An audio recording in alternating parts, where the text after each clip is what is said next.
భారతీయ IT నిపుణులకు అగ్రరాజ్యం America good news చెప్పింది. దేశీయంగా H1B వీసా పునరుద్ధరణకు అవకాశం ఇస్తూ ఒక పైలట్ ప్రాజెక్టును ప్రారంభించింది. ఈ నిర్ణయం వేలాది మంది ఇండియన్ టెక్కీలకు ప్రయోజనం చేకూర్చే అవకాశాలున్నాయి. ఈ మేరకు యుఎస్ స్టేట్ డిపార్ట్మెంట్ సోమవారం ఒక ప్రకటన విడుదల చేసింది.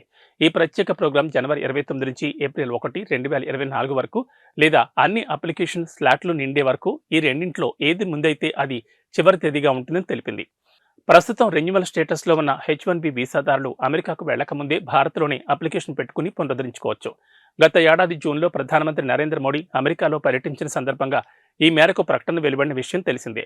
ప్రత్యేక ప్రోగ్రాం ద్వారా H1B వీసాను పునరుద్ధరించుకునే అవకాశాన్ని కల్పించడం దాదాపు 20 ఏళ్లలో ఇదే మొదటిసారి. ఈ కార్యక్రమం ద్వారా వారానికి 4,000 దరఖాస్తులు స్వీకరించనున్నట్లు తెలిపింది. అప్లికేషన్ స్లాట్లను జనవరి 29, ఫిబ్రవరి 5, ఫిబ్రవరి 12, ఫిబ్రవరి 19, ఫిబ్రవరి 26 తేదీల్లో విడుదల చేస్తామని యుఎస్ స్టేట్ డిపార్ట్మెంట్ తెలిపింది.